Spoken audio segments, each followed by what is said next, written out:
Hello students, welcome. देखिए बेटा, set theory अपना ऑलमोस्ट कंप्लीट हो चुका है। अब सेट थ्योरी में आपका कार्टेशियन प्रोडक्ट बचा है। कार्टेशियन प्रोडक्ट के बाद में आपका आ जाएगा रिलेशन एंड फंक्शन। ओके, आज अपन डिस्कस करने वाले हैं एनडीए प्रीवियस ईयर क्वेश्चंस कि सेट थ्योरी से रिलेटेड किस टाइप के क्वेश्चंस पूछे गए हैं और किस तरह से अपन क्वेश्चंस का जवाब देना होता है। तो देखिए, सबसे पहले अपन शुरू करते हैं 2012 में पूछे गए क्वेश्चन। तो फर्स्ट ऑफ ऑल 2012 का क्वेश्चन लेते हैं। क्वेश्चन है बेटा, देखिए बेटा, ये क्वेश्चन है, if A and B are any two set then what is the value of A intersection A union B. Option है चार, complement of A, complement of B, B और ए। तो देखिए बेटा, सबसे पहले अगर अपन इसको मेथड से सोल्व करें तो आप इसमें देखेंगे कि सर आपने ये प्रॉपर्टी बताई थी डिस्ट्रीब्यूशन लॉ।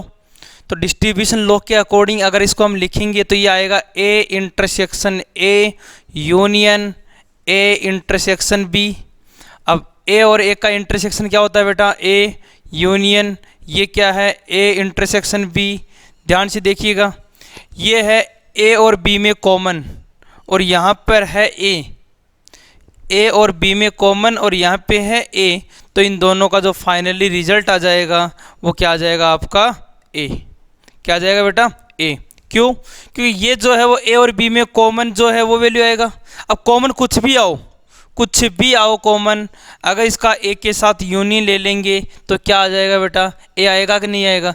मान लो ए और बी में कॉमन फाई आ गया, ए और बी में कॉमन फाई आ गया तो भी ए यूनियन फाई क्या हो जाएगा आपका, ए आ जाएगा। क्लियर है बेटा। तो ये आपका हो गया डी ऑप्शन। तो आंसर 2012 का फर्स्ट क्वेश्चन है, इसका आंसर हो गया आपका डी ऑप्शन। अब आप कोई बच्चा ऐसे कहेगा कि सर चलो ठीक है, आपने अभी किया और अभी तो हमने ये प्रॉपर्टीज़ कर रखी है, याद है तो काम चल गया। मान लो एग्ज़ाम में ये याद नहीं रहे कि किस तरह से क्या करना है, तो बेटा मैं आपको एक छोटा सा ट्रिक समझाता हूँ। इस टाइप के क्वेश्चन जब भी आए तो एक छोटा सा ट्रिक अपने दिमाग में सेट कर लो।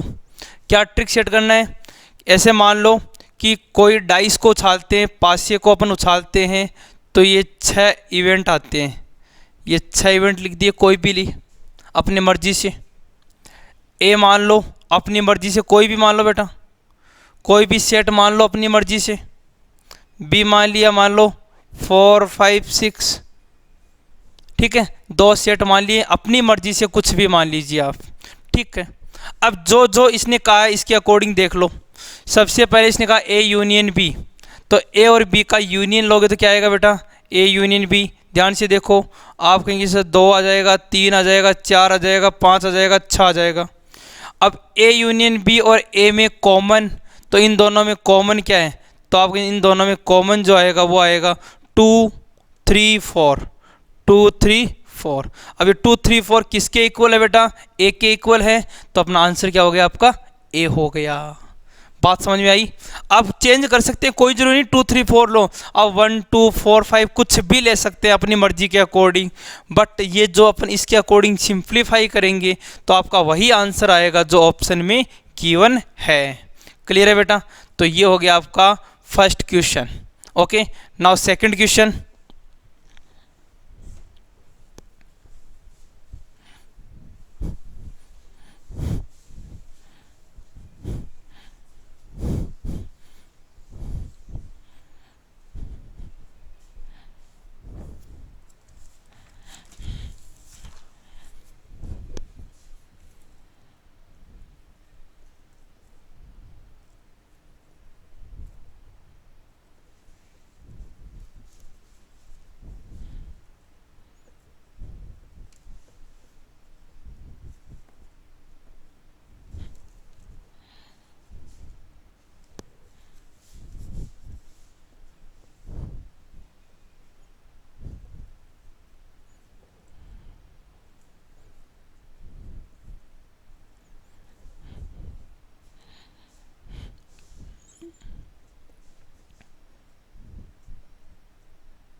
ये देखिए बेटा, ये भी 2012 का क्वेश्चन है।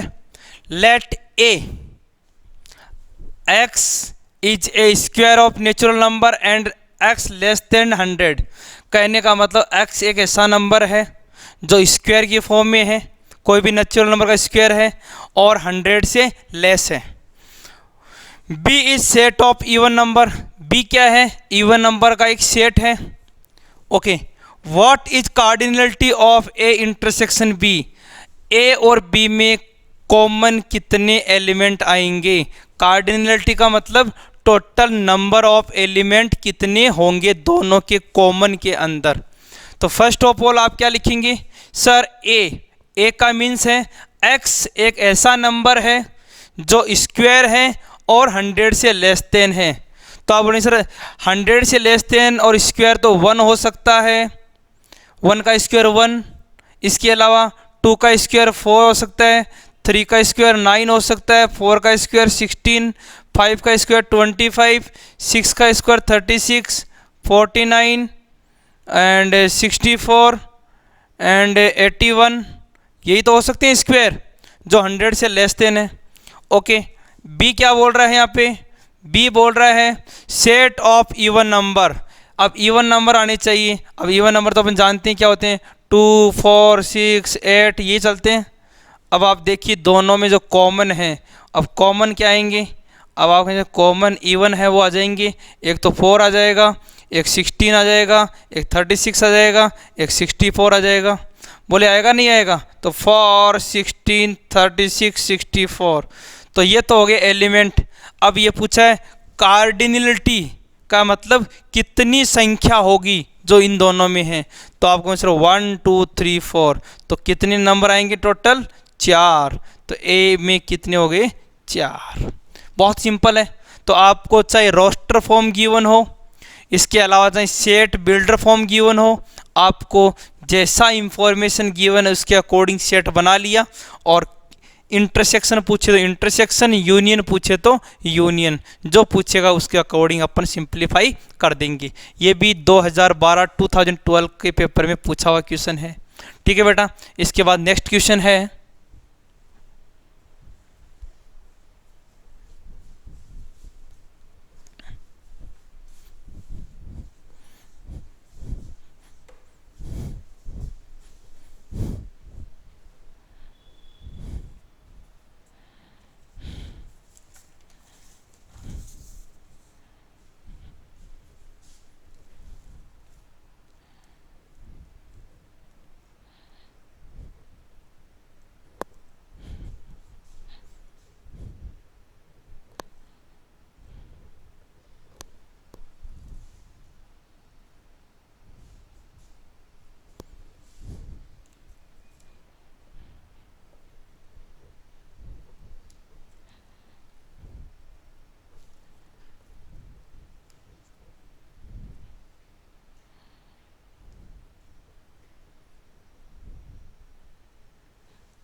यस बेटा, ये क्वेश्चन भी आपके एनडीए 2012 के फर्स्ट पेपर का है।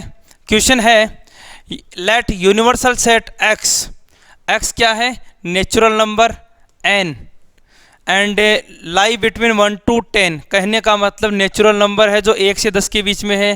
तो आप लिख देंगे इसको 1, 2, 3, जो सेट बिल्डर में इसको रोस्टर में लिख देंगे 1, 2, 3, 4, 5, 6, 7, 8, 9, 10। देखिए बेटा, मैं तो क्या आपको समझाने के लिए ये सब चीज़ें लिखता हूँ।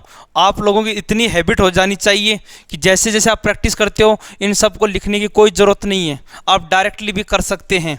अब देखो ध्यान से, complement of a minus B पूछा है। कहने का मतलब a माइनस बी का डैश पूछा है। तो सबसे पहले a माइनस बी तो निकालना पड़ेगा। अब a माइनस बी निकालना आप जानते हैं, जो कॉमन है उनको हटा दीजिए। कॉमन कौन है? 2, इसके अलावा 3, इसके अलावा कोई कॉमन नहीं है। अब a माइनस बी है इसलिए 1, 4 बच गया। अब a माइनस बी में 1, 4 बच गया तो इसके डैश में क्या क्या बच गए? 2, 3, 5, 6, 7, 8, 9, 10। ये आपका आंसर हो गया। तो इस तरह से आप क्वेश्चन को देखें, समझें कि एक्चुअल में क्या सेट है और क्या आपको फाइंड करना है। क्लियर है बेटा? तो देखिए बहुत सिंपल क्वेश्चन पूछे गए एग्जाम में। अगर आपकी थोड़ी सी प्रैक्टिस है, अच्छे से है, अगर आपकी एनसीईआरटी पे अच्छी कमांड है, एनसीईआरटी आपने अच्छे से कर रखी है, एनसीईआरटी के एग्जाम्पल आपने कर रखे हैं, जो हमने आपको सीट प्रोवाइड करा रखी है वो कर रखी है, तो मैं कह रहा हूँ ये क्वेश्चन आप 15 से 20 सेकेंड के अंदर कर सकते हैं। यस बेटा। इसके बाद में नेक्स्ट क्वेश्चन है, यस बेटा, 2013 which one of the following is null set. Null set का मतलब एक ऐसा सेट जिसमें कुछ नहीं है, जिसको अपन या तो फाई से रिप्रेजेंट करते हैं या फिर इस तरह का करली ब्रैकेट लगा के रिप्रेजेंट करते हैं। अब बताया कि इनमें से बताइए कौन सा नल सेट है। अब आप देख रहे हैं यहाँ पे कि ये तो हो नहीं सकता क्योंकि इसके अंदर एक एलिमेंट है, क्या है इसमें एलिमेंट? 0, इसलिए इसको अपन नल सेट नहीं बोल सकते। इसी तरह इस सेट में देखिए एक एलिमेंट ये रखा है, इस एलिमेंट के अंदर ये एलिमेंट रखा हुआ है, अब कुछ भी नहीं है, मतलब ये करली लिखा हुआ है, इसका मतलब फाई लिखा हुआ है। तो यहाँ पे एक्चुअल में क्या लिखा है? फाई के अंदर फाई रखा हुआ है। सिमिलरली यहाँ पर भी ये भी नहीं हो सकता क्योंकि यहाँ भी कोई ना कोई एलिमेंट लिखा हुआ है। डी ऑप्शन देखिए ध्यान से, ये मैंने आपको एग्जाम्पल में भी करवाया था कि x² + 1 = 0, मतलब x का कौन सा वैल्यू ऐसा है जो रियल है और रखने के बाद इन दोनों का समीशन 0 आ जाए। x² भी एक पॉजिटिव नंबर है, +1 भी पॉजिटिव है, दो पॉजिटिव का समीशन 0 कब आ सकता है बेटा? आप कहेंगे कभी नहीं आ सकता।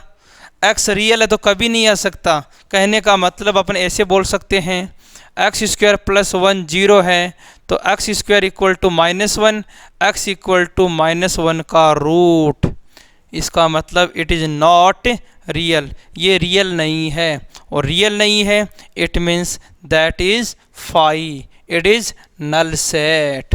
क्लियर है बेटा? तो एग्ज़ाम में इस टाइप के क्वेश्चन जो अपने टाइप्स ऑफ सेट किए थे उसके क्वेश्चन भी पूछे जाते हैं। तो जो आपको थ्योरी बता रखी है बेटा, इसको अच्छे से करो और अच्छे से इसको रिपीट करो, रिवाइज करो, तो ये सारी चीज़ें जो क्वेश्चंस में आ रखी है, एग्ज़ाम में जो आ रखी है, वो सारी चीज़ें आपको आपकी थ्योरी, आपकी सीट उसमें मिल जाएगी। यस बेटा। इसके बाद नेक्स्ट क्वेश्चन है, यस बेटा, ये क्वेश्चन देखिएगा, 2013 के सेकंड पेपर में है कि A is set of A subset of B, A is set of A subset of B, which is the correct. तो जो इसने स्टेटमेंट दिया है इसी स्टेटमेंट को आप एज्यूम कर लीजिए, और अगर आप इस स्टेटमेंट के अकॉर्डिंग ये है तो डेफिनेटली किसी भी सेट के लिए ये फॉलो करेगा।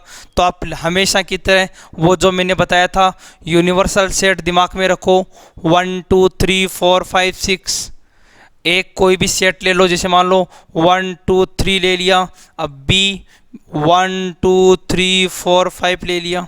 अब आप कहेंगे सर ऐसा क्यों लिया? बता रखा है A is subset of B, तो A जो है वो B का सबसेट है। सबसेट समझते हो बेटा कि वो सारे एलिमेंट जो A में है वो B में भी होने चाहिए। ओके, अब देखिए ध्यान से, आंसर पूछा है कॉम्प्लीमेंट की फॉर्म में, तो पहले एक का कॉम्प्लीमेंट क्या हो गया बेटा? अब 1 2 3 है तो क्या बच गया इसमें? 4 5 6। B का कॉम्प्लीमेंट अब 1 2 3 4 5 है तो क्या हो गया? 6। तो क्या एक कॉम्प्लीमेंट बी कॉम्प्लीमेंट इक्वल है क्या? नहीं है। क्लियर? इसके अलावा A complement subset of B complement, क्या 4 5 6 इसका सबसेट है क्या? नहीं है, wrong. B complement subset of A complement, yes, 6 इसमें भी है 6 इसमें भी है, इसका मीनिंग हो गया B complement subset of A complement, it is correct. ऐसे आपको चेक करना होता है। क्लियर? तो जब भी आपके इस टाइप की प्रॉपर्टीज़ आ जाए, कैसे होगा ये दिमाग में नहीं आए तो मैं आपको बता रखा हूँ, इसी एग्जाम्पल को दिमाग में रखें कि सर यूनिवर्सल सेट 1 2 3 4 5 6, एक कुछ एज्यूम कर लिया, बी कुछ एज्यूम कर लिया। अगर कोई कंडीशन नहीं है तो अपनी मर्जी से एज्यूम कर लो। अगर कंडीशन है, जैसे यहाँ गिवन है कि ए सबसेट ऑफ बी है, तो आपको ए ऐसा एज्यूम करना है और बी ऐसा एज्यूम करना है जो इस कंडीशन को फुलफिल कर रहा है। ओके बेटा? अच्छा, मान लो ऐसा कुछ लिखा हुआ होता कि B is subset of A, तो अपन को उसी के अकॉर्डिंग ए और बी को एज्यूम करना होता। ठीक है बेटा, तो ये आपके 2013 का सेकंड पेपर का क्वेश्चन हो गया। अब देख रहे हैं कि कोई भी क्वेश्चन हो 15 से 20 सेकंड के अंदर हल हो रहा है। अगर आप इसी तरह इसी टेक्निक को फॉलो करें और प्रैक्टिस में लेके आएँ तो बेटा आप लोग भी 15 से 20 सेकंड में क्वेश्चन को सॉल्व कर पाएंगे। ठीक है बेटा। Now next question. यस बेटा, क्वेश्चन है if a is 1 3 5 7 then what is cardinality of power set PA। अभी थोड़ी देर पहले मैंने कहा था कार्डिनलिटी का मतलब क्या होता है कि इस वाले में नंबर ऑफ एलिमेंट कितने हैं। ओके, अब PA पावर सेट, याद कीजिए पावर सेट का डेफिनेशन अपने टाइप्स ऑफ सेट में पावर सेट का डेफिनेशन किया था। क्या किया था बेटा पावर सेट का डेफिनेशन, कि कोई भी सेट है इसके जो सबसेट हैं इनका सेट पावर सेट होता है। अब बात आती है सबसेट की, तो बताइए इस एक के सबसेट कितने होंगे। How many subset of A, subset of A, तो आप कहीं से 2 की पावर n वाला फॉर्मूला मतलब 16। अब ये जो 16 एलिमेंट हैं, ये जो 16 सबसेट हैं, ये 16 सबसेट पावर सेट के क्या हो जाएंगे, एलिमेंट हो जाएंगे। बिकॉज पावर सेट का डेफिनेशन भी यही बोलता है कि जो भी सबसेट है इनको अगर एक सेट में लिख दें तो वो क्या हो जाएंगे, पावर सेट। तो पावर सेट में टोटल नंबर ऑफ एलिमेंट कितने हो जाएंगे बेटा, 16। जो भी 16 एलिमेंट आए इनको अपन पावर सेट में लिखेंगे तो ये इस तरह से लिखे जाएंगे। क्लियर। तो एक तरह से नंबर ऑफ सबसेट हमेशा किसके इक्वल होंगे, number of element in power set. Clear बेटा। ओके, तो ये हो गया 2013 का second. Clear. Okay, now next question.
Yes बेटा, ये क्वेश्चन देखिएगा 2013 के सेकंड पेपर में है।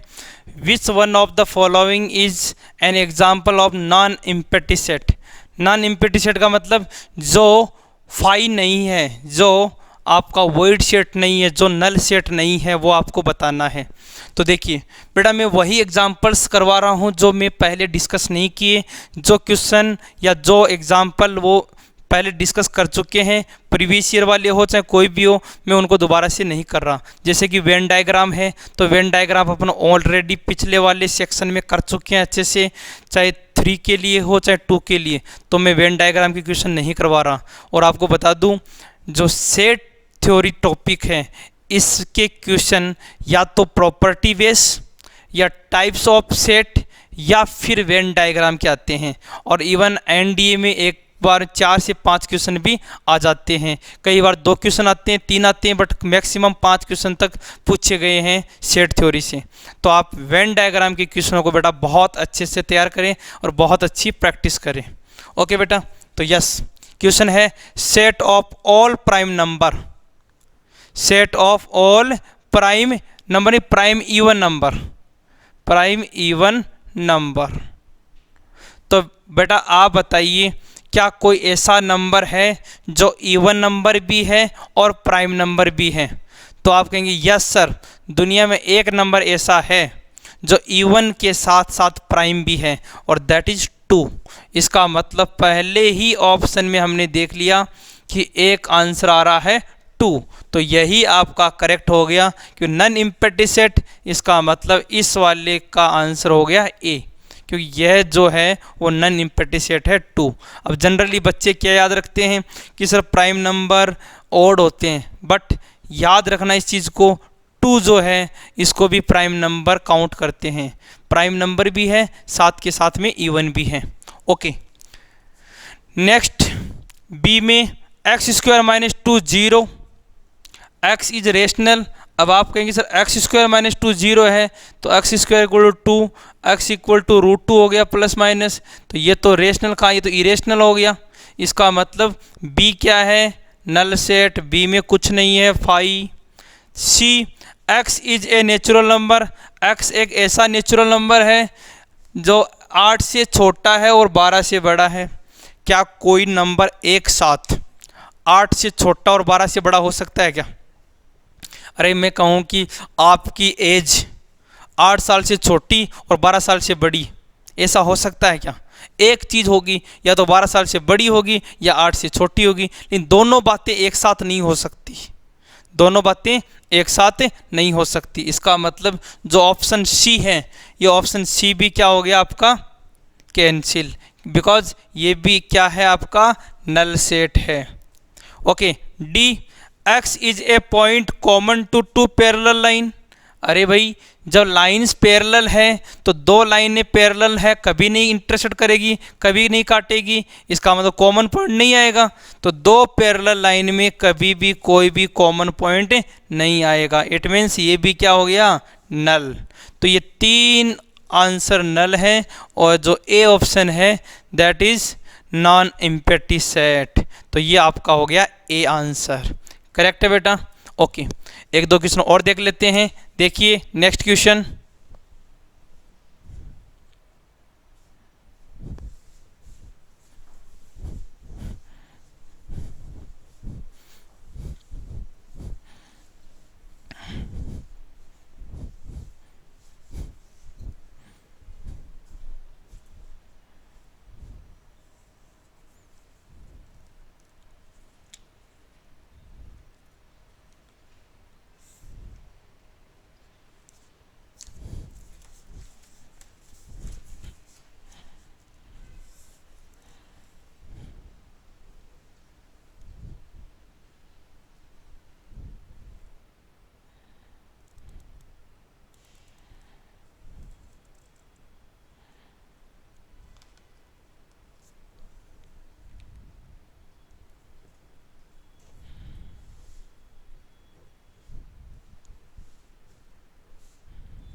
देखिए बेटा, ये है 2015 का क्वेश्चन। अब आप कहेंगे सर 2014 वाले क्यों नहीं कराई? मैं बताऊं, 2014 का क्वेश्चन मैं ऑलरेडी पिछले सेक्शन में डिस्कस कर चुका हूं। वेन डायग्राम का क्वेश्चन है जिसमें 3 सबसेट पार्ट हैं और उसमें 3 से 4 क्वेश्चन पूछे गए हैं, एक ही क्वेश्चन आया हुआ है, तो वो आप पिछला सेक्शन देख के कर सकते हैं।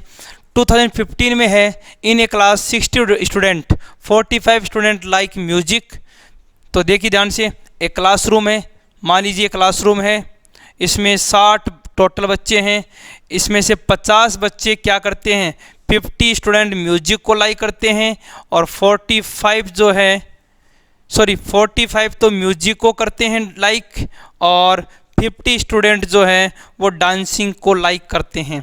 और 5 स्टूडेंट ऐसे हैं जो नाइदर मतलब ना तो म्यूजिक को पसंद करते हैं और ना डांस को करते हैं। वो 5 बच्चे किसी को पसंद नहीं करते। Okay, then number of student in the class वो like both music and dance. कितने स्टूडेंट ऐसे हैं जो म्यूजिक और डांस दोनों को पसंद करते हैं?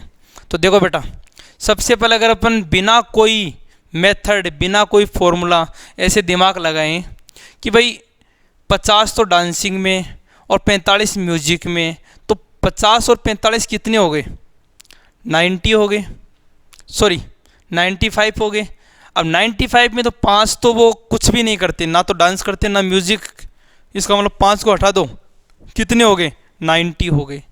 अब ये जो 90 बच गए, अब ये 90 या तो म्यूजिक करते हैं या डांस करते हैं या दोनों करते हैं। अब आप कहेंगे सर क्लास में तो 60 बच्चे ही है, क्लास में तो 60 बच्चे ही, 60 ही हैं, ये 90 कैसे हो रहे हैं? इसका मतलब 30 स्टूडेंट जो हैं वो कॉमन हैं, मतलब 30 स्टूडेंट जो डांसिंग भी करते हैं और म्यूजिक भी करते हैं, दोनों करते हैं। तो इसका आंसर कितना हो जाएगा बेटा? 30। थोड़ा सा गलत कर गए बेटा, यहाँ पे थोड़ा मिस्टेक कर गए अपन, मिस्टेक कर गए।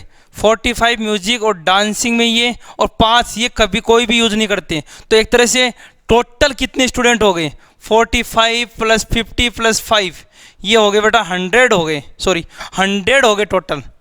ये म्यूजिक वाले, डांस वाले और कुछ नहीं करने वाले, टोटल 100 हो गए। अब इन 100 में से 60 स्टूडेंट है टोटल, तो अपने 100 आ रहे हैं, इसका मतलब 40 स्टूडेंट हैं जो दोनों में इंक्लूड हैं। अपने मिस्टेक कर दिया था यहाँ पे, थोड़ा सा क्या कर दिया था, ओनली इनको करके माइनस कर दिया था। माइनस नहीं करना था बिकॉज क्लास में तो है ये, इसलिए इनको प्लस करना था। और अगर इसको मेथड से करते, कई बार ऐसी छोटी छोटी मिस्टेक हो जाती है, जैसे अभी मैं कर रहा था। देखिए, अगर इसको मेथड से करते तो ऐसे करते कि सर मान लेते हैं दोनों के बीच में x है, कॉमन कितने? x। म्यूजिक में कितने बताए? म्यूजिक में आपके थे 45, अब x कॉमन है तो ये हो गया 45 - x। सिमिलरली डांसिंग में कितने थे? 50, अब x कॉमन है तो ये हो गया 50 - x। और 5 स्टूडेंट ऐसे हैं जो ना तो डांसिंग में है, ना म्यूजिक में है, ना कॉमन है, कुछ नहीं है। ओके, तो ये सारे स्टूडेंट काउंट करते हैं तो ये हो गया 45 - x plus x plus 45 50 - x plus 5 = 60। तो एक तरह से कितने हो गए? x x कैंसिल, ये हो गया 45 और 5 50 और 50 100, तो 100 प्लस का ये हो गया 100 माइनस का x = 60, x का वैल्यू आ गया 40। तो कहने का मतलब कॉमन स्टूडेंट कितने हैं? 40, जो डांसिंग और म्यूजिक दोनों पसंद करते हैं। तो इस तरह से आप वेन डायग्राम से भी कर सकते हैं और डायरेक्ट कॉन्सेप्ट से भी कर सकते हैं। तो इस तरह के क्वेश्चन एग्जाम में पूछे जाते हैं और आपका जो हल करने का, जो सोल्व करने का जो वे है वो ऐसा ही होना चाहिए, जो टेक्निक है वो ऐसी होनी चाहिए जिससे आप फटाफट से आंसर दे पाते हो। ठीक है बेटा, और बाकी के जो क्वेश्चंस है वो आप ट्राई करना।